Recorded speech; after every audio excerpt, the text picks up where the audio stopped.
Sejam todos muito bem-vindos a mais um vídeo do nosso canal e hoje Terapeuta Responde 3. Dessa vez eu não estou gravando com o meu celular, então é a primeira vez que eu gravo esse estilo de vídeo aqui, mais próximo do computador e tudo mais, né? Bom, eu tô um tempo sem ter que editar nenhum vídeo, né? Mas eu espero que vocês gostem dessa forma, porque fica um pouco mais rápido para mim, porque o final de ano não tá sendo nada fácil aqui na empresa, tá muito corrido, mas nessa nova fase do canal, os vídeos eles voltarão a ser editados, melhor cuidado.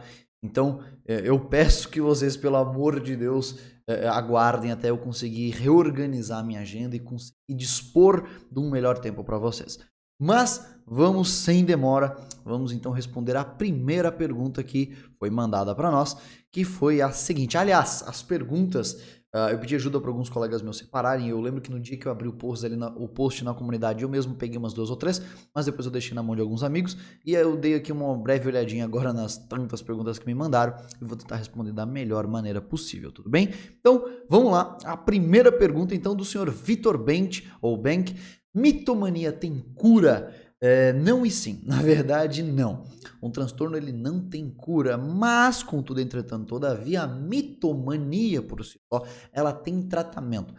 Nós não podemos dizer que a mitomania tem cura, né? Justamente porque o termo de cura, como ele não é utilizado nas ciências da saúde hoje, né? Embora ele seja popularmente utilizado, nós não usamos, então a gente não consegue utilizar essa palavra justamente porque ela fica muito aberta à interpretação de qualquer um. A interpretação mais comum que se tem da palavra cura é de algum contexto patológico que sai da pessoa e nunca mais volta. Nesse sentido da palavra cura, então, não tem cura. Agora, qual é a parte do sim? A parte do sim é o que nós chamamos de tratamento, com a possibilidade de remissão completa dos sintomas, ou seja, de você tratar aquele contexto patológico, você não apresentar mais ou estar sob controle aqueles sinais e manter, cuidado em boas práticas de saúde para que eles não tenham uma reincidência, tudo bem? Então, qual é o problema da mitomania? Tá? É muito comum que as pessoas não saibam diferenciar, né, uma mentira comum da mitomania. O problema é que a mitomania ela é, obviamente, impulsiva, ou seja, o mentiroso patológico ele não necessariamente quer mentir, ele mente porque vem de uma vontade interna e incontrolável, tá, de mentir, seja sobre uma coisa importante ou uma coisa trivial. Né? Ele mente porque vem, é um impulso. Mas, Felipe, qual é a diferença entre impulso e uma compulsão, então, Felipe? Um impulso, né? Na verdade, compulsão e impulsão, elas neurobiologicamente são praticamente iguais, tá? A diferença é que é a seguinte, ambas são, em suma, a incapacidade do ser humano de impedir o iniciamento, né, o início de alguma ação. Compulsão e impulsão partem do mesmo princípio. Ambas são a incapacidade do ser humano de impedir o início de um ato, de um comportamento. Contudo, na compulsão você não consegue parar a execução dele justamente porque o que difere elas? Na compulsão, o sujeito faz um determinado comportamento para tirar um sofrimento patológico. Como assim, Felipe? Uma pessoa compulsiva, ela tem uma contingência de reforço negativo. Ou seja, e se você entende de psicologia comportamental, você vai entender que positivo e negativo não quer dizer que é bom ou ruim. Positivo na psicologia comportamental se refere a tudo que você adiciona, negativo a tudo que você retira. Então, para o compulsivo, ele tem um reforço negativo, ou seja, toda vez que ele faz aquele ato compulsivo, ele está reforçando que ele faça de novo, negativamente. Por quê? Porque ele tira o sofrimento que ele teria caso ele não fizesse. Exemplo, se eu não acender e apagar a luz 15 vezes, a casa explode. Então, para lidar com essa angústia que eu tenho, eu vou até dar 15 vezes. Entende?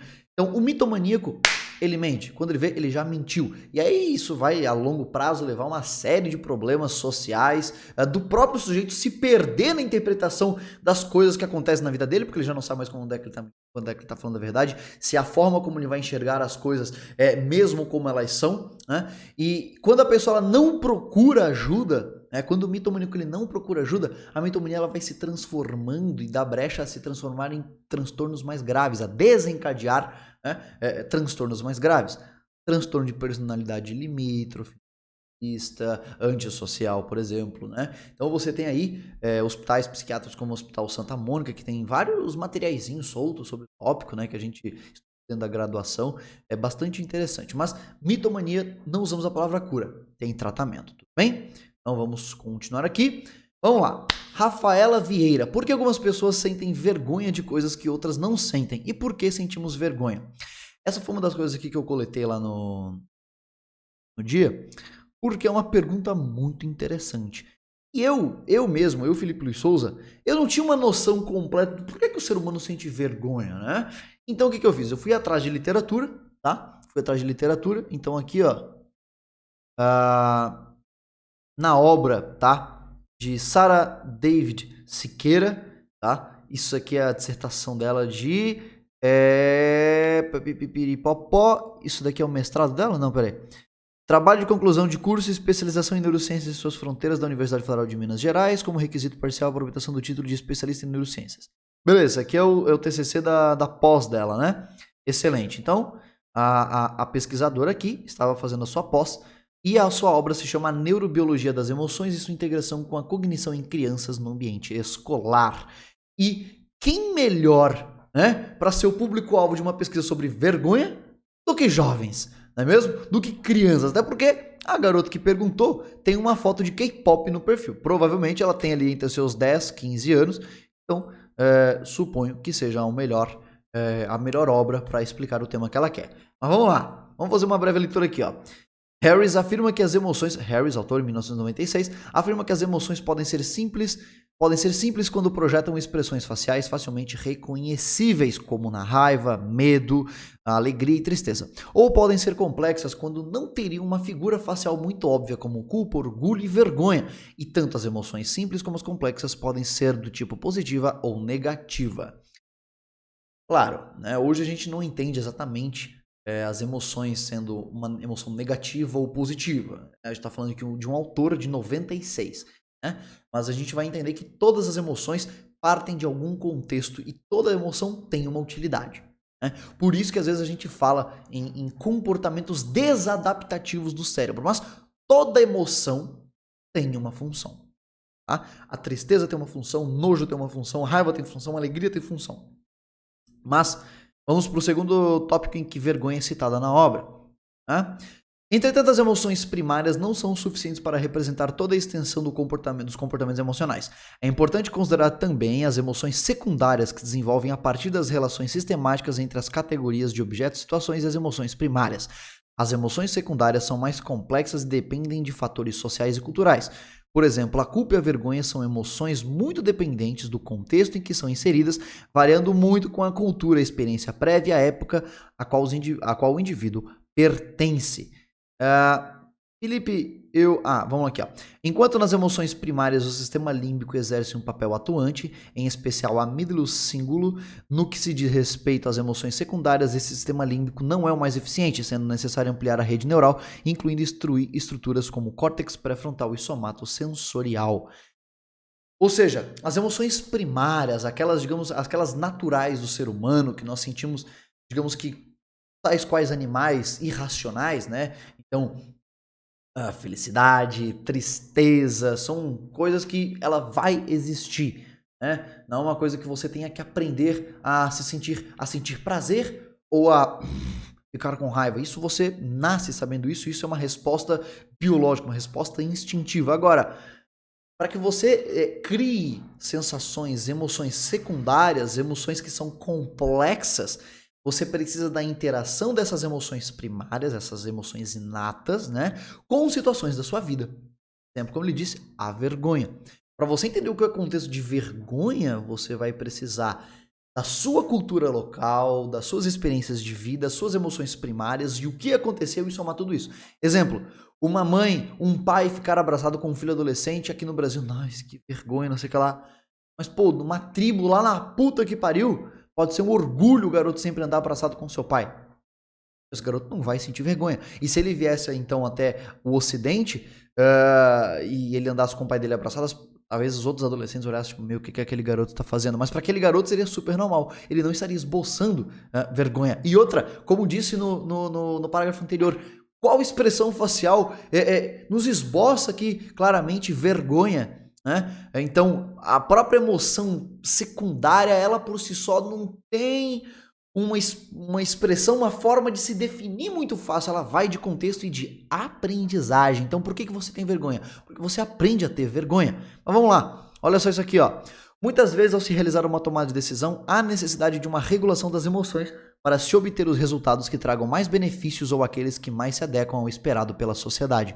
Pacientes com lesões do córtex pré-frontal ventromedial exibem geralmente uma resposta emocional reduzida, bem como redução acentuada das emoções sociais, por exemplo, compaixão, vergonha e culpa, que estão intimamente associadas com valores morais e também exibem baixa tolerância à raiva e a frustrações em certas circunstâncias.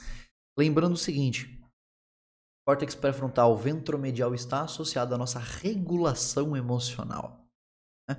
Então, ela molda e é moldada também pela amígdala cerebral. E se você acompanha meu canal, você já viu que uma porrada de vezes eu falando sobre ambas as estruturas e o que cada uma delas faz, né?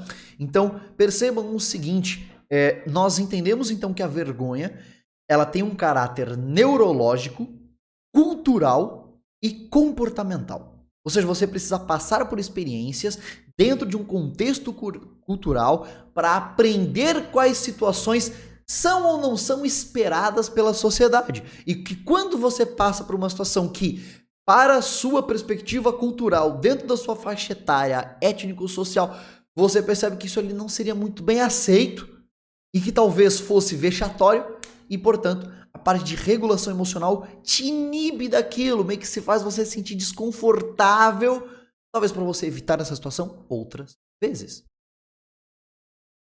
Entendeu? Então por que você sente vergonha? Porque é uma forma de você aprender a conviver em sociedade e a evitar situações que talvez coloquem você em outras situações desfavoráveis socialmente, né? E nós, enquanto animais sociais, nós precisamos viver em sociedade e ter os benefícios da sociedade. Então não é muito bacana a gente ter desconto aí com a nossa moral com a sociedade. Por isso, fazer coisas que nós consideramos vergonhosas pode ser uma forma de nós nos defendermos aí de, opa, eu quero continuar com a minha moral boa com a sociedade, não quero ficar passando vergonha não.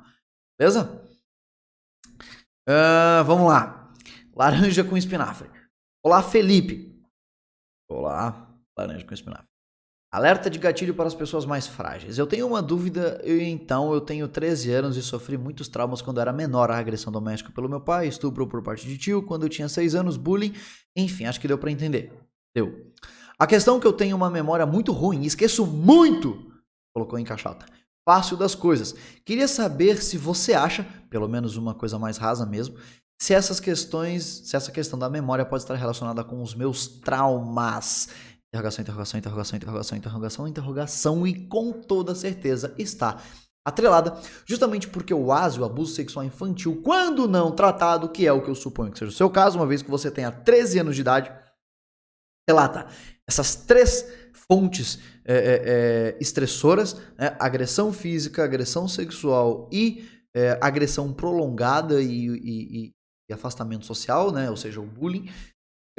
Veja, todas elas atuam diretamente sobre o seu desenvolvimento sociocognitivo. Então, a melhor coisa que você pode fazer, tá, é procurar as autoridades da sua escola, né? Então procurar a coordenação da sua escola a fim de buscar o conselho tutelar. Não é uma coisa fácil, muito menos uma coisa que uma garota de 13 anos deveria estar passando. Contudo, né, existe sim a chance de você então conversar com os adultos responsáveis na escola onde você trabalha. Eu sei que você estuda, perdão, eu sei que agora nós estamos num período de coisas remotas e tudo mais, mas eu tenho certeza que você consegue comunicar os regentes da escola onde você estuda a fim de entrar em contato com o conselho tutelar, beleza? Para que a assistência social consiga dar as medidas necessárias e que consiga garantir para você, então, acesso a tratamento psicológico, acompanhamento pelo próprio CAPS que seja, né?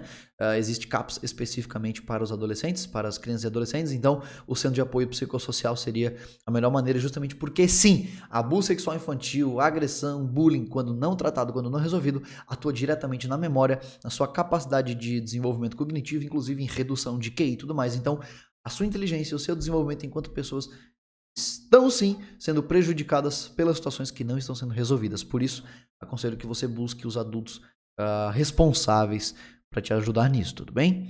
Espero que tudo fique bem. Vamos lá. Ana Clara Fernandes. Mano, fala, mano. Eu tenho uma amiga que tem muitos problemas com sua família. Ok. Essa minha amiga quer se matar. Reticências. Eu tentei conversar com ela, mas nada adianta. O que eu devo fazer? Já tentei falar para ela procurar um terapeuta, mas ela tem apenas 12 anos e a mãe acha que depressão, ansiedade são coisas bestas. Então a mãe dessa minha amiga não vai levar ela no psicólogo. O que eu faço? Veja, Ana Clara Fernandes. Que bom que você está preocupada com a sua amiga. Seja uma boa amiga, escute ela. Mas pela idade de vocês, a melhor coisa que você pode fazer é o seguinte. Não é sua responsabilidade resolver isso, justamente não só pela sua faixa etária, mas também porque você ainda não tem habilidades e ferramentas o bastante para isso. Né? Então, a sua melhor alternativa é o mesmo conselho que eu dei para, como é que é? Para laranja com espinafre.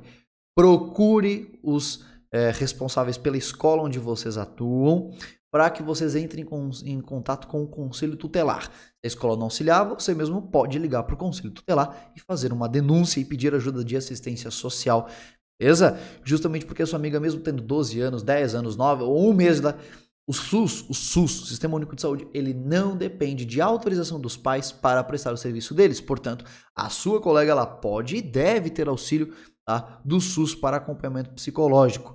Então, a assistência social é quem vai fazer a frente da assistência social. A garota para com a mãe dela, justamente que a mãe dela está sendo negligente. Negligência no desenvolvimento correto e... Como é que é? Esse aqui é o ECA, tá? Os direitos sociais, não... Aqui, piripipiporopopó, da assistência social, da previdência social. Não, são dos direitos fundamentais da criança, pô. Cadê? Municípios da ordem social. Não.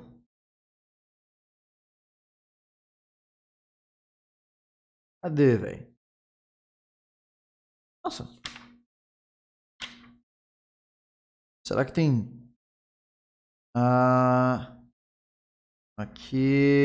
Aqui, ó. Artigo 227. É dever da família, da sociedade e do Estado assegurar à criança e adolescente com absoluta prioridade o direito à vida, à saúde, à alimentação, à educação, ao lazer, à profissionalização, à cultura, à dignidade, ao respeito, à liberdade e à convivência familiar e comunitária, além de colocá-los a salvo de toda forma de negligência, discriminação, exploração, violência, crueldade e opressão. Então, essa mãe está negligenciando a saúde psicológica e biológica da filha, uma vez que a vida dela está em risco por comportamento suicida. Então, recomendo que você entre em contato com a assistência social, com o conselho tutelar, para fazer essa mediação. Tudo bem? Vamos ao próximo. Mick. Nos últimos meses, desenvolvi um certo apreço pela psicologia e tudo que envolve a mente humana. Particularmente, acho todo esse ramo bem interessante. Consequentemente, penso em cursar a faculdade de psicologia, porém não quero entrar em algo só por ter achado legal, ao ver de forma mais superficial para me arrepender posteriormente. Então, gostaria de saber quais leituras você recomenda para um leigo que tem interesse na área, mas não tem certeza se escolhe essa carreira ou não. Primeiro de tudo, você tem que saber o seguinte: por que você quer essa carreira, né? Se você quer atuar na clínica, onde é que você quer atuar? Você quer atuar na área jurídica? Você quer atuar na área forense? Você quer atuar no quê, filho? Segundo, você tem que entender o seguinte: eu sei ser um profissional liberal, eu sei gerenciar meu próprio tempo, ser meu próprio chefe, eu tenho disciplina para trabalhar mandando em mim. Se não, eu vou ter que trabalhar numa clínica. Mas, pô, se eu tiver que trabalhar numa clínica, eu vou ter que lidar com atendimento. Você quer ser clínico? Putz, não quero, então eu vou ter que trabalhar no RH. Você quer trabalhar no RH? Não quero. Tem que entender as áreas que a psicologia atua, né? Pode trabalhar no hospital também, enfim. Depois, né, ou em cursos, quesito organizacional e tudo mais. Deixa eu fechar a cortina aqui. Depois você tem o seguinte, leituras para você compreender.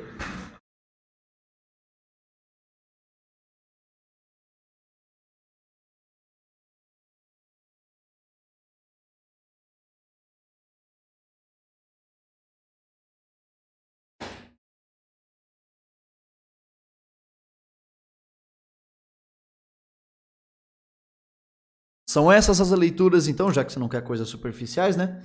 Essas leituras que você vai ter que fazer, tá bom? O cérebro que se transforma. Tudo que você precisa saber sobre psicologia. O capítulo sobre hipnose é uma merda, tá todo errado, mas tudo bem. Princípios básicos de análise do comportamento. E sobre o behaviorismo, tudo bem? Isso aqui vai te dar base para você seguir uma carreira científica, beleza? E aí você descobre se você vai querer seguir na área ou não. Matheus Souza. Eu desde muito novo, desde os 8 anos, consumo pornografia diariamente. Hoje com 26 não consigo largar.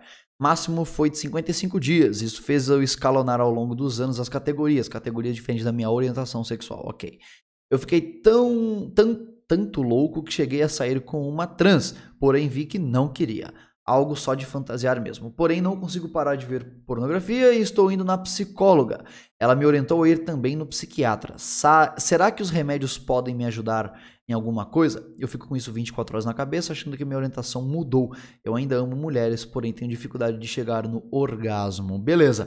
Essa limitação, essa dificuldade com relação ao orgasmo, ela é esperada para quem assiste pornografia, tá? A pornografia tem uma sequência de malefícios à saúde humana, beleza? Recomendo que você procure um site chamado Brain on Porn, tá? Cérebro no pornô. Lá eles têm diversos artigos bem explicadinhos do que acontece com uma pessoa que assiste pornô e como ela desenvolve, né? Como ela desencadeia diversos transtornos, como agrava transtornos já pré-existentes, como ela, inclusive, desenvolve o maior aumento de chances no abuso de substâncias, né, de problemas relacionados à ejaculação precoce, à dificuldade do orgasmo e à insuficiência, né? Ou seja, o cara famoso brocha, né? Mas, Felipe, será que os remédios vão me ajudar? Com toda certeza, justamente porque você tem o quê? Atos compulsivos. Você não consegue parar o início do comportamento, você não consegue parar até concluir ele ou algo do gênero. Por quê? Porque você está já... Eu tenho certeza que você já não quer mais assistir, você mesmo relatou. Você faz porque o seu corpo, o seu cérebro está pedindo. Né? Então, sim, os remédios vão auxiliar você a fazer aí a inibição da recaptação de alguns neurotransmissores importantes para você conseguir se reequilibrar e conseguir sentir prazer em outras coisas. Porém, você precisa de uma psicóloga baseada em evidências, porque isso é lidar com vício, tá? Isso é um vício, beleza? O seu cérebro está viciado tal qual estaria uma droga, beleza? Então, o que eu recomendo para você? Procure uma psicóloga baseada em ciência, uma psicóloga da terapia cognitivo-comportamental, tá? Mas a sua psicóloga já fez o correto, já te indicou procurar uma psiquiatra, então suspeito que ela já tem um bom trabalho. Eu não conheço a psicóloga, não vou falar mau trabalho de ninguém não, beleza? Isso aqui não é um canal para isso. Então, minha recomendação é psiquiatria e TCC, beleza? Gloves. Só comecei a sofrer e sentir carência depois de 4 semanas de término. É normal isso? Com toda certeza. Isso é bastante normal. Veja, gloves. Você só começa a sentir carência depois de perceber certas coisas. E não necessariamente todo mundo vai sentir carência depois de um término de relacionamento. Então, de acordo com a sua vivência, com as suas experiências, é normal. Talvez você só tenha permitido viver o luto de um término agora. Entendeu? Então, cada pessoa passa por isso de uma forma diferente, mas procure não só suprir a necessidade que a sua carência traz, mas também a fazer atividades que te façam bem para que você viva o luto da melhor maneira possível. Não tente fugir do luto, viva o luto da melhor maneira possível. Beleza? Vamos lá. Próxima. Lucas Leandro. Uma pessoa que nunca teve crise de ansiedade ou de pânico pode ter depressão? Com toda certeza, pelo mesmo motivo que uma pessoa que nunca usou o ar-condicionado e uma pessoa que nunca limpou a bunda com folha de bananeira podem tomar bezetacil, né? Porque o cu não tem a ver com as calças. A ansiedade, pânico, ansiedade é um termo muito geral, né? Ansiedade generalizada, fobias específicas, pânico são transtornos de ansiedade. Depressão é um transtorno do humor. Embora seja praticamente difícil você ver um depressivo, né, um deprimido, sem a presença de sintomas ansiosos, uma coisa não necessariamente tem relação com a outra. Tá? Você pode desenvolver depressão sem ter ansiedade. Você pode desenvolver ansiedade generalizada, desenvolver pânico, desenvolver fobia, sem desenvolver depressão. Beleza? Próxima.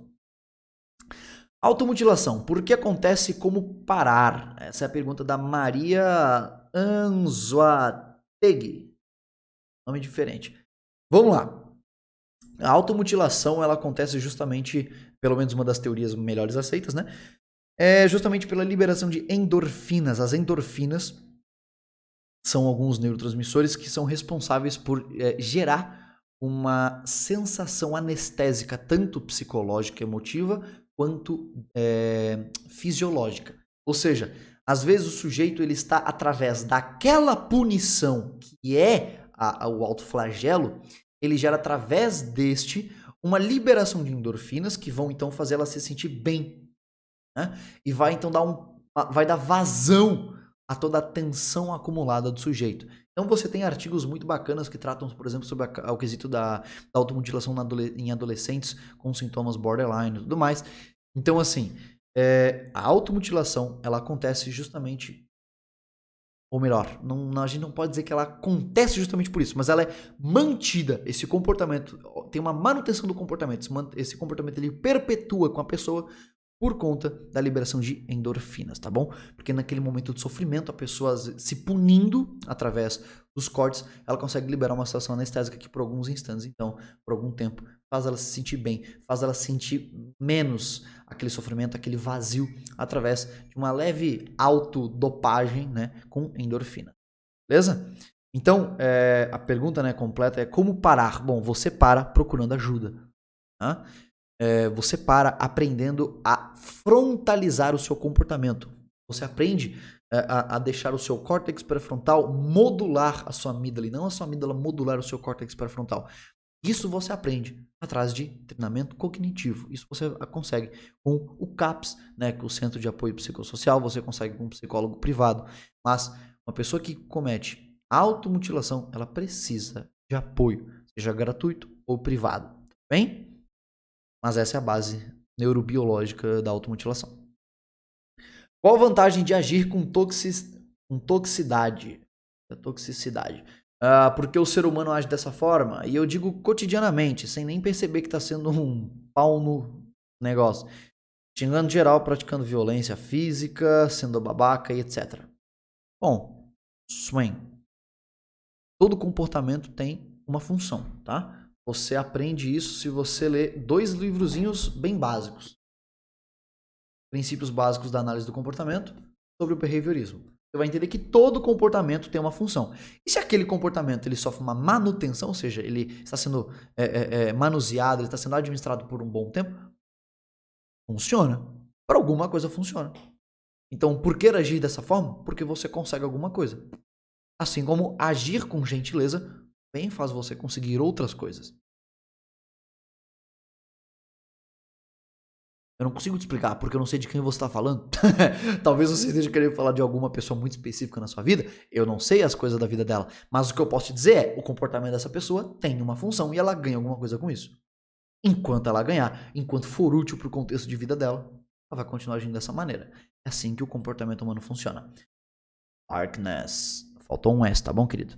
Qual a melhor forma de controlar a despersonalização? A melhor maneira se chama medicalização, terapia cognitivo-comportamental e também você ter apoio de outras pessoas. Porque a pessoa que está em despersonalização, ela não vai conseguir se controlar, né, querido? Porque ela está despersonalizada. Então, a melhor coisa que acontece é você ter a sorte de ter procurado ajuda, conversado com pessoas do seu cotidiano, do seu ciclo social, instruído elas em como agir quando você passa por uma crise de despersonalização ou desrealização, tá?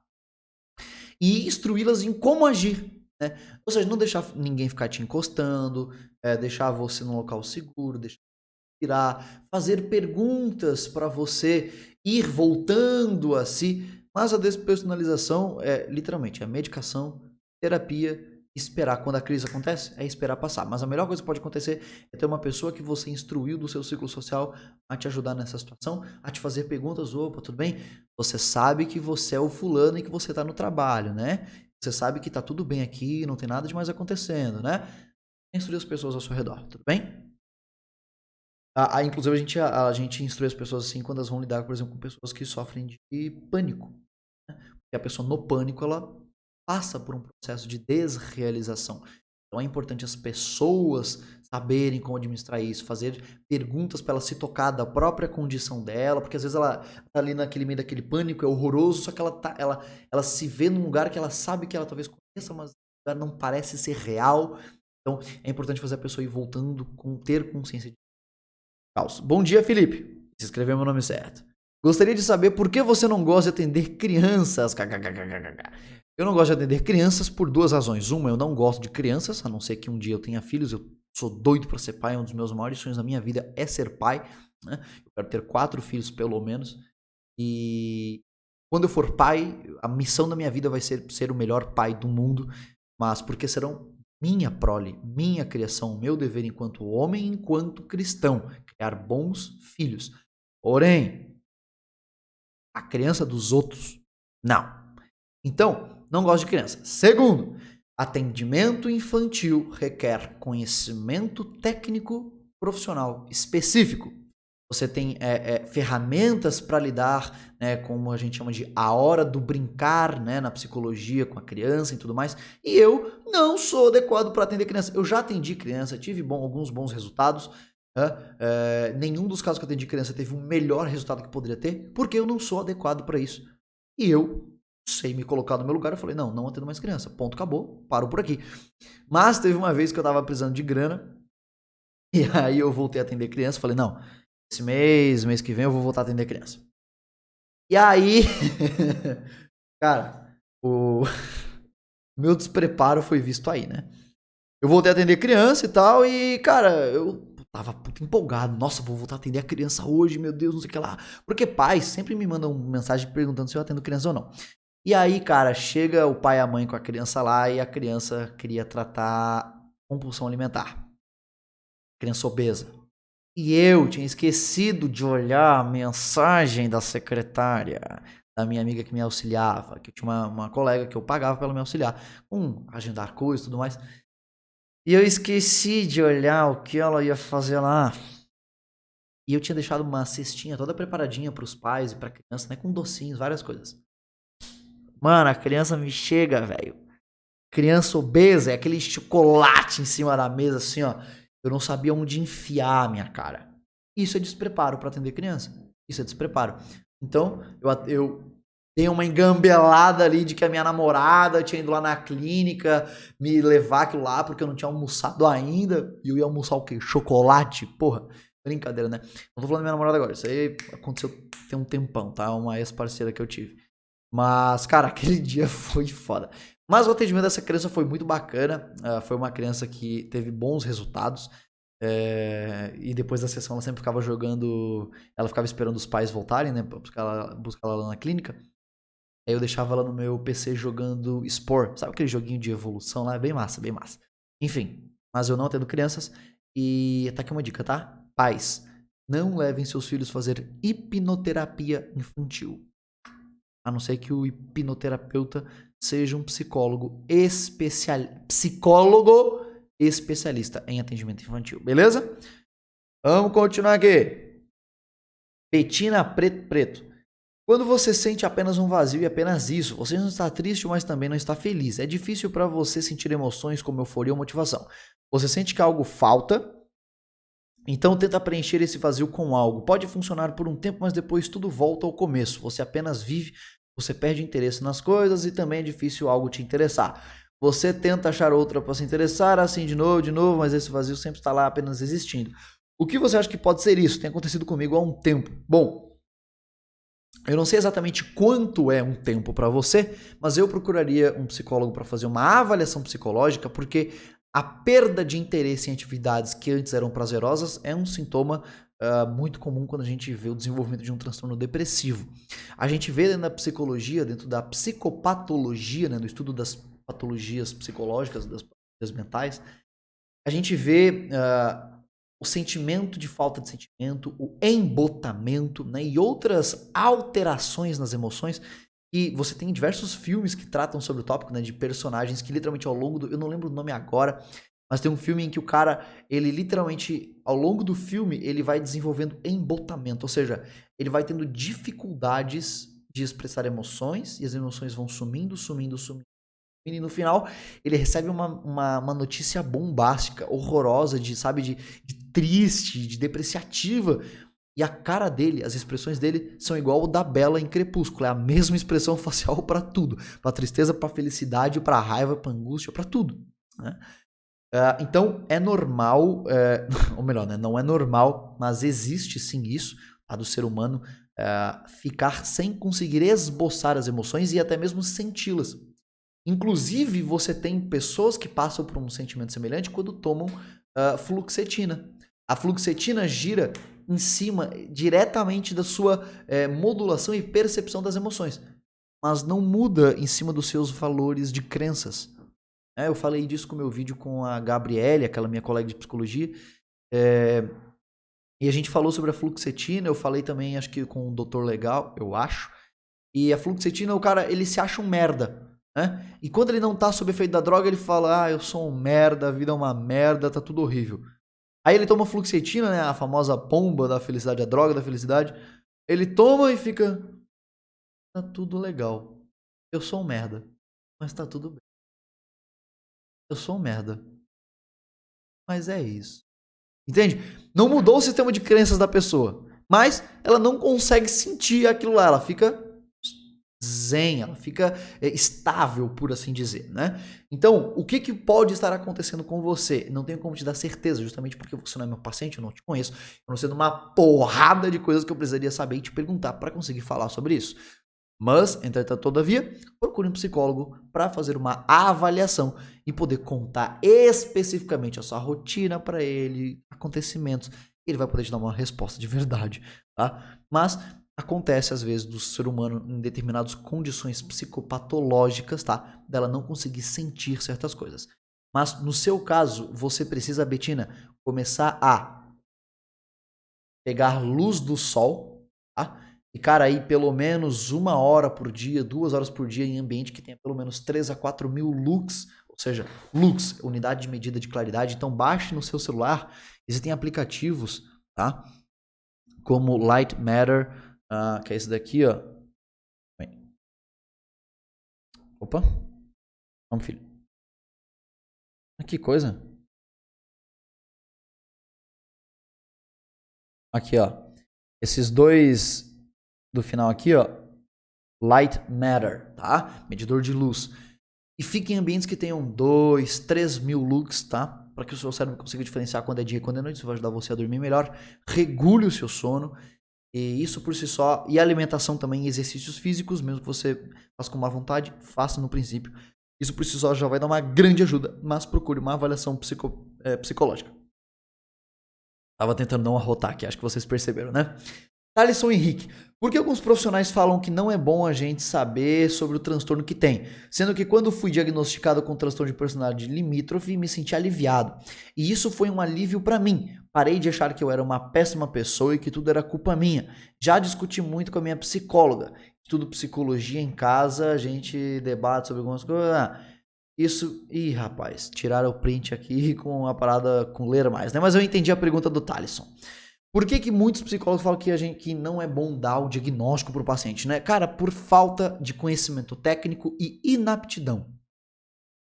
Porque quando ele aplica esse conceito de não avisar o diagnóstico para todo mundo, ele está sendo generalista, ele tá limitando, ou melhor, ele está duvidando da capacidade do próprio paciente. Ele tá duvidando do próprio trabalho do próprio paciente. Existem pessoas que não vai ser muito útil você dar o diagnóstico? Sim. Existem pessoas em que você avalia que naquele momento não é adequada a pessoa saber o diagnóstico dela. Mas, na minha interpretação, todo paciente merece saber o próprio diagnóstico. Todo paciente, em algum momento, precisa descobrir o seu diagnóstico. Então, você, enquanto psicólogo, tem que entender o seguinte.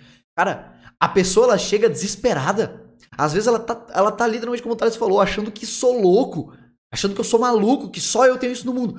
E quando ele descobre, olha, você tem um diagnóstico X, tá? Você tem transtorno de personalidade não sei qual, não tem cura, mas tem tratamento, ele vai fazer você ter tais e tais e tais sintomas, apresenta isso e aquilo, pode complicar nisso, então a gente vai fazer o tratamento tal e tal e tal. Nossa, que difícil. Quando você explica e normaliza, essa é uma das técnicas que você aprende em psicologia clínica na universidade. Eu não sei por que muito psicólogo parece que esquece disso. Esquece porque trabalham com abordagens não científicas e fazem essas cagadas. Mas vejam, pacientes, tá? Com transtornos, eles precisam não só saber da sua condição, como também ser normalizados. Você precisa explicar que o transtorno tal gera tal coisa e que tudo bem. Ele não é o diagnóstico dele. Ele é simplesmente uma condição. Acabou. Não tem segredo. Não tem segredo. Beleza? Então, por que muitos psicólogos falam isso? Porque são inaptos. Zarak. Problemas para lidar com as pessoas. Pode ser considerado psicológico? Pode ser considerado de aprendizagem, né? Você não aprendeu a lidar com pessoas. Então, você precisa aprender algumas habilidades sociais. Tranquilo, não é muito difícil. Então, se você procurar ajuda, você consegue. Na real, você consegue aprender sozinho, tá? O ser humano ele já conseguia resolver os próprios problemas antes do psicólogo existir. Lidar com as pessoas também é só uma questão de você aprender, é uma questão de aprendizagem. Contudo, entretanto, todavia, talvez a sua dificuldade possa vir por um contexto patológico que você não conheça. Às vezes você pode sofrer com fobia social. Não sei, estou especulando porque você não deu nenhum contexto. Então, caso seja essa queixa, ela seja muito mais complexa do que simplesmente aprender a ter um maior tato social, procure um psicólogo e veja se... Faça uma avaliação. O segredo é essa, faça uma avaliação, você não precisa fazer terapia. Faça uma avaliação. Sou Maire. É normal eu imaginar que se algum membro da família morrer, eu não irei sentir nada? E quando acontece, eu realmente não sinto nada? Cara, essa última parte da sua pergunta, eu acredito que espera alguém morrer e tu me responde. Eu não tenho como te dizer não, cara. Agora, a parte de se é normal imaginar que quando a família vai morrer, você não vai sentir nada? É normal também. Ué, eu não sei teu grau de intimidade com a pessoa. Eu não sei como é que você reage. Por que as pessoas têm a noção de que o normal é a pessoa chorar, é a pessoa explodir em tristeza? Se a maior parte dos meus parentes, que eu adoro, morrerem, eu não vou soltar uma gota de lágrima. Em 3 minutinhos eu vou. Não, tá bom, acontece. Vamos lá no velório, tem que pagar alguma coisa, tem que ajudar aí e tal. Pra mim, ok. Minha interpretação de morte é diferente da de vocês, provavelmente. Então pra mim, morreu, não morreu, Eu fico triste por talvez eu não ter mais acesso àquela pessoa, não por ela ter morrido. Fico triste porque, putz, queria ter conversado talvez um assunto novo com ela. Putz, olha que coisa interessante que eu queria que ela visse, não viu. Eu não vou chorar por isso. Tenho pacientes, por exemplo, que eles só choram escondido, que eles não gostam de chorar na frente dos outros. Não se sentem confortáveis. Não é nem questão de querer parecer forte, só não se sentem confortáveis. Normal, isso não. As pessoas às vezes patologizam coisas que é simplesmente uma peculiaridade. É um traço de personalidade da pessoa, só isso. Álvaro Arcanjo. Felipe, qual o melhor método para ter foco e disciplina para estudos? Tenho grande dificuldade nisso. Primeiro, Álvaro, excelente pergunta. Trate o estudo como se fosse uma profissão, porque estudar é uma profissão. Então, separe horários no seu dia a dia para você estudar. Durante esse horário de estudo, separe, estudei 1h30, 20 minutos de intervalo e faça exercícios cardio, tá? Corrida, burpee, mas faça o coração disparar, tá bom? Exercício cardio. Ajuda na memorização e na concentração e na reativação de determinados processos regulatórios para você se concentrar ali no estudo. E as pessoas focam no estudo errado. Elas focam em absorver coisa nova, em ver informação nova. O foco do estudo tem que estar em duas coisas: revisão e questões. A diferença entre uma pessoa que vai bem numa prova, numa pessoa que sabe de alguma coisa, é o número de questões que ela responde sobre aquele tópico. É o número de questões que ela se submete sobre aquele tema. Então, 1 hora de estudo, 1 hora de estudo, 1 hora e meia de estudo, 1 hora e meia, estude 30 minutos, passa aí mais 25 minutos revisando, 20 minutos revisando, e o resto só de questões. Submeta-se a questões sobre o tema. Tá? Mas como ter foco? Bota um reloginho aqui, ó, dizendo, ó, vou estudar de tal a tal hora. Desliga o Wi-Fi.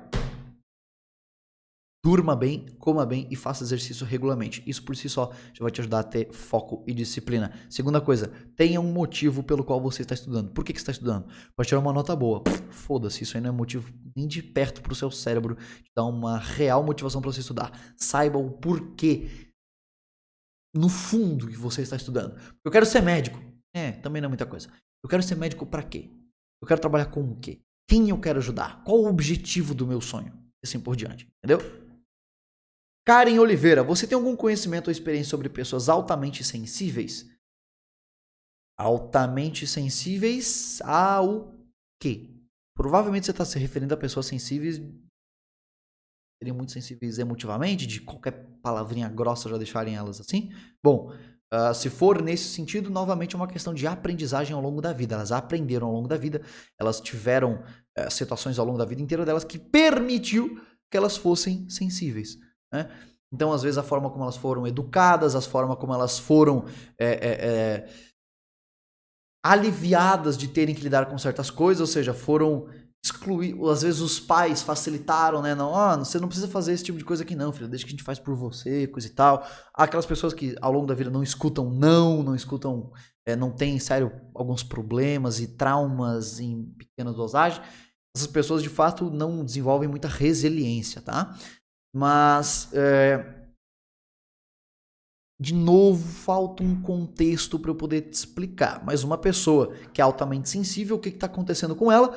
A amígdala cerebral dela, tá bom? O processo límbico dela se ativa facilmente e muito facilmente diminui a atividade do córtex pré-frontal, então ela faz a pessoa ficar menos racional, racionalizar menos as situações e agir por impulso. Ou seja, ela tem um menor controle top-down e maior um controle bottom-up. Tá? Então, o que está acontecendo com essa pessoa? Ela não aprendeu a regular as próprias emoções. Como é que se aprende a regular as próprias emoções, Felipe? Se expondo a situações aversivas, de um menor gradiente aversivo até um maior, progressivamente. Se expõe a uma situação que seria uma questão aversiva para uma pessoa sensível, que faria ela se sensibilizar, mas não uma grande situação, uma situaçãozinha pequena. E vai aprendendo a lidar com aquilo ali. Aprendeu? Zero ansiedade, zero medo, zero sensibilidade. Cresce um pouco esse estímulo aversivo. Lida, enfrenta. Resolveu? Zero ansiedade? Próximo. E assim vai. Entendeu? Eu sou o Distopia. Estou em um relacionamento em que a minha namorada tem vários transtornos como depressão, ansiedade, e esses transtornos foram piorando. Vários. 2. Foram piorando. E todas as crises dela, desabafos que ando ouvindo, acho que estão me prejudicando. E colocando os problemas dela junto com os meus. E isso tem piorado a minha ansiedade, me causando estresse e meus problemas com lâminas. Eu tenho medo de terminar e ela tentar tirar a própria vida. Ela falou que já teria feito isso se não fosse por mim. Eu não quero que ela tenha uma dependência emocional. Eu não sei o que fazer. Poderia me ajudar? Primeiro, que ela já tem e que você já caiu direitinho. Uma vez que você tá num relacionamento que você mesmo já mostrou que você, pelo visto, não quer estar nele. Né? Você, primeiro, não quer estar no relacionamento. Segundo, ela tá te usando de muleta para isso. Terceiro, ela já tá em dependência emocional e ela já tá te manipulando. E isso, inclusive, tá gerando um efeito gaslighting, ou seja, ela tá te enlouquecendo. Ela está te enlouquecendo a partir do princípio de que você se colocou numa situação em que você acredita que você é o sumo pontífice da existência dela, de que se você não está ali, ela morre. E mesmo que isso fosse verdade, a partir de que momento você se tornou responsável pela vida dela? Se não ela e só ela. Segunda coisa, ou melhor, né? Segunda desses subtópicos, né? Ela sempre vai ter problema. Ponto. Se você não terminar com ela por um problema, acredite, vai ter outros infinitos problemas que sempre vão ficar impedindo você de se distanciar desse relacionamento que faz mal pra você. Posso te falar uma coisa sincera? O seu relacionamento não faz nem de perto bem pra você. 1, você tem problemas com automutilação. 2, ela tem problema extremamente sensibilizado com ansiedade e pensamento suicida. Você realmente acredita que essas duas pessoas fazem algum sentido estarem juntas?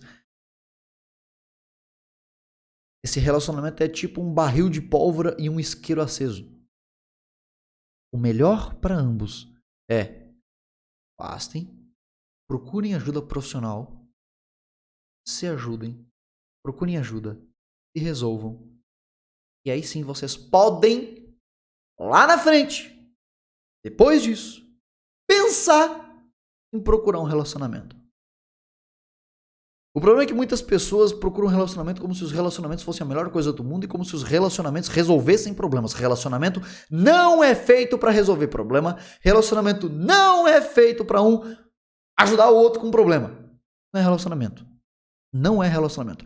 Relacionamento é instituição de duas pessoas com o objetivo único de construir alguma coisa. Ponto. Vocês dois não constroem nada, vocês se deterioram. Então, você quer a minha ajuda? Minha ajuda é essa. Procure ajuda profissional.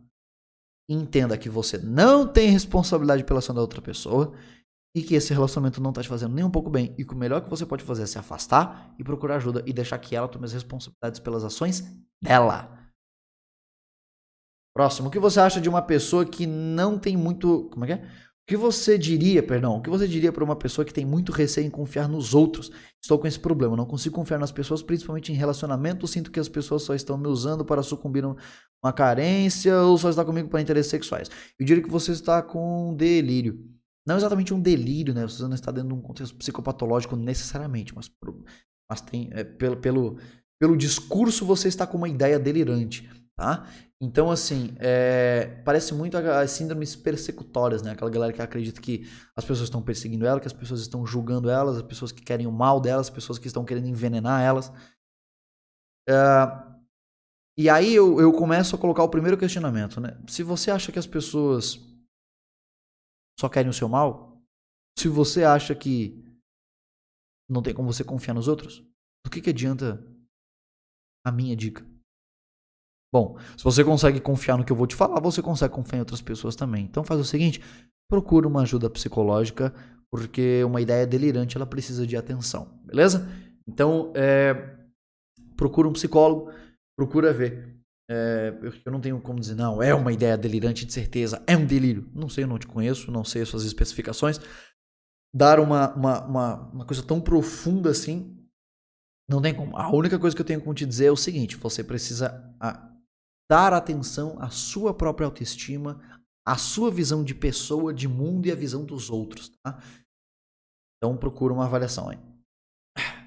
É normal ter perca de sentimentos, diz a Brena Cruz. Sinto que não sinto mais nenhum sentimento quando é relacionado a outras pessoas, como amor, preocupação, saudade.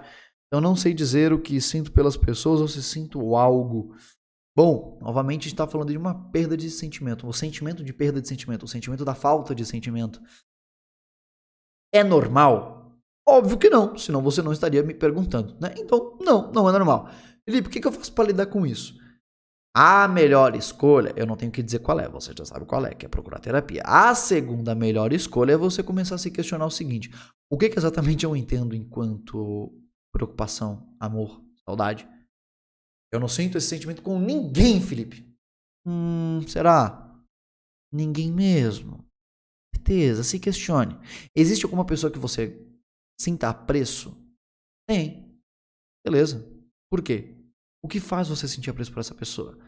Às vezes a sua interpretação do que é sentimento está errada também. É muito importante. Quando chega um paciente falando, eu sofro com ansiedade. Eu falo, cara, provavelmente você não sofre com ansiedade, porque você não sabe o que é ansiedade. Então provavelmente você tá confabulando um problema do qual você não entende e você dá um significado de uma coisa que você não sabe o que é, e aí você cria um problema muito maior na sua cabeça, você gera um sintoma muito maior que nem existia. Então, a minha dica é: quais pessoas você convive na sua rotina que são indispensáveis na sua rotina? Aquele colega do trabalho que você conversa bastante, mãe, pai, irmão, amiga, namorada. Se tem pessoas que você mantém um contato mais próximo, então que tipo de sentimento você tem por eles? Pesquise sobre. Né? Mas não saber o que você sente por uma pessoa, isso também é normal, isso chama dúvida. Agora, levar isso pro lado patológico, eu não tenho como te dizer, porque, de novo, tá sem contexto nenhum aqui na pergunta, então não tenho como aprofundar. Então procure uma avaliação. Né? Porque no seu psicólogo você vai dar o contexto pro cara. E aí, Felipe, como dizer para alguém que está... Como dizer não para alguém que está pedindo algo? Às vezes sei que vai me fazer mal, mas na hora não consigo dizer não. Veja, existe uma diferença muito grande estrutural quando as pessoas me falam: eu não consigo fazer uma coisa. Você não consegue ou você não quer? Não conseguir vem da incapacidade, ou seja, de você querer fazer algo e o seu corpo não deixar. Se você me falar que o seu corpo falou sim por você, e o seu corpo, só você quis falar e a sua boca não deixou você falar, não, aí eu te recomendo procurar um psiquiatra. Do contrário, falta você entender mais quem você acha que você é, o alto valor que você se dá, o valor ao seu tempo, né? E achar que você é uma pessoa importante. Porque dizer não é colocar prioridade em outra coisa. Eu tô ocupado com uma coisa, uma pessoa me pede um favor, eu não consigo dizer não, Felipe. Não, pera aí. Como assim? Você não tá dando valor a si mesmo. Só isso. Você não... Conseguir vem de capacidade. Tá? Então entenda o seguinte, vou te dar uma técnica aqui para você aprender a dizer não. Tá? É um não seguido de um sim. Felipe, tu pode me... Pô, velho, tu pode levar minha mãe no trabalho aí por mim, velho? Eu falo, cara, agora eu tô ocupado que eu tenho que fazer tal coisa, mas tu sabe se ela consegue de Uber? Eu dei um não seguido de um sim. Ou, pô, cara, tua mãe... Pô, tem que levar tua mãe, velho. Tua mãe é muito gente boa, né, bicho? Então, agora eu tenho que fazer tal coisa. Mas, ó, passa um ônibus aqui na rua, tal. Um sim, um não, um sim. Dizer não é colocar você como prioridade. E isso é uma coisa que você tem que querer. Né? É entender a dar valor a si. Dizer que você não consegue, aí é esculacho. Mas se você não consegue, aí procura um médico psiquiatra. Do contrário, é começar a colocar-se na primeira posição. E aí entram, pelo visto acabaram as perguntas, né? Daí entram algumas que são iguais, né? Yugimoto, por que odeia os psicanalistas? Cadê? Por que você tem tanto ódio da psicanálise? Por que você escolheu... Olha, meu Deus do céu. Por que você escolheu psicanálise ao invés da análise comportamental? Jesus amado, isso aqui é vontade de me matar lentamente. Acha que a psicanálise possui algo... Acha que a psicanálise possui algo muito concretizado ou só balelas? Enfim, e tem várias dessas por aí, seja aqui, seja no meu Instagram. Por que eu não gosto de psicanálise? Por que eu faço uma caça é foda, né? Uma caça às bruxas contra a psicanálise. A psicanálise não é nenhuma abordagem, não é uma psicologia. A psicanálise é um instrumento de investigação do inconsciente. A psicanálise é um campo do saber aproximado da filosofia. Só que, como a psicanálise está no âmbito clínico, pessoas vão depositar as suas vidas na mão de um psicanalista. Teve uma vez, até uns 3 ou 4 meses, que eu fiz algumas postagens com alguns artigos desmistificando e refutando algumas coisas da psicanálise. E uma colega minha veio falar, por que você fala mal da psicanálise e tal? Eu faço psicanálise desde que eu sou criança e não vejo nenhum problema. Eu falei, você acabou de me dizer qual é o problema da psicanálise. Você tá desde criança fazendo terapia e não resolveu, porra! Tá de sacanagem?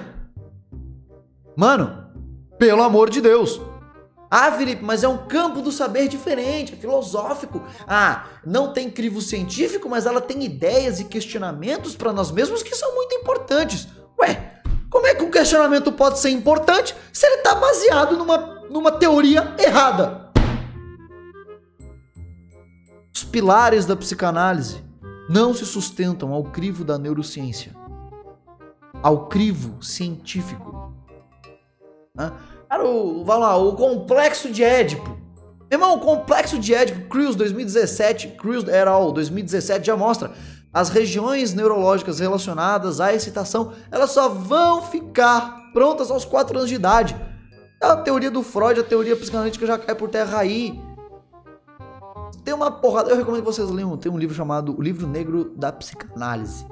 Livro Negro da Psicanálise. Ela é muito bacana. Os psicanalistas choram e ficam putos com esse livro, porque esse livro fica tentando denegrir a imagem da psicanálise e fala de forma grosseira. Meu irmão, tem que falar mesmo, com todo respeito, pra mim, tem que falar mesmo. Pra mim. Minha interpretação. A minha interpretação. A psicanálise, ela não deveria e não poderia ser usada, tá? No sistema público. Para mim é uma afronta o contribuinte pagar para algum psicólogo usar abordagens analíticas no sistema público.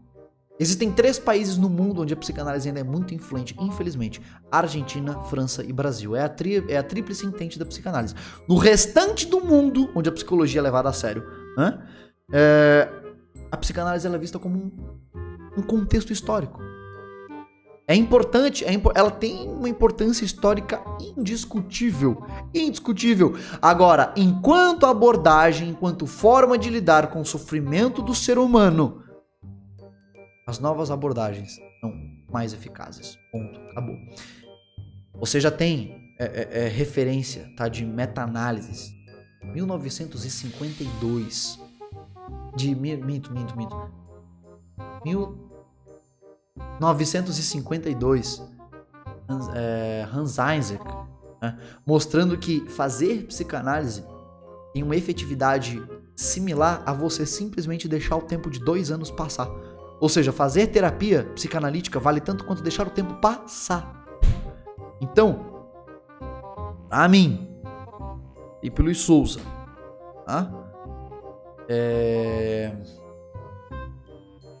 qual a minha opinião?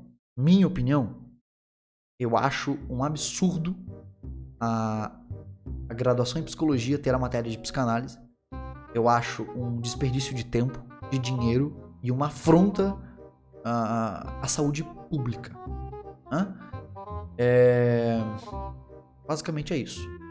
Quer ser psicanalista? Seja psicanalista. Tenho muitos amigos psicanalistas. A gente tem que estudar psicanálise porque é obrigatório. É aquele esquema, né? Você tem que estudar alguma coisa para poder falar mal, para poder criticar. Então a gente é obrigado a ler sobre psicanálise. Mas, cara, psicologia baseada em evidências. Isso é um futuro. Isso é uma coisa que você respeita a integridade e leva a sério a vida do seu paciente. Felipe Luiz Souza, eu e psicanálise não converge em nada. Entendeu? Tem até uma youtuber aí famosa da psicologia que acha um absurdo eu não gostar de psicanálise. Como ela disse na minha DM, né? É inadmissível uma pessoa como você que se... Olha, filha da puta! Que se diz da psicologia falar assim da psicanálise. Bom, não sou eu quem falo. E sinto muito que você, garota, goste de uma abordagem analítica. Mas as evidências apontam que a psicanálise não é isso tudo que você está dizendo, muito menos o que ela propaga. Então, as ideias de Freud foram baseadas em quê? Grupos de controle inadmissíveis, de tão pequenos, né? E os seus resultados foram ou distorcidos ou completamente inventados por Freud e Breuer. Sinto muito. As evidências apontam o lógico. E o lógico é psicanálise. Psicanálise não é ciência. E também ela não se propõe atualmente a ser. Beleza. Por isso que eu falo, cada um com a sua opinião. Agora, no âmbito clínico, para mim, é um crime se usar uma abordagem não baseada em evidências. Bom, senhoras e senhores, fico com vocês por aqui. Finalmente esse vídeo saiu, hein? Finalmente. Vejo vocês no próximo vídeo. Eu não sei quando é, mas vai ser um bom vídeo.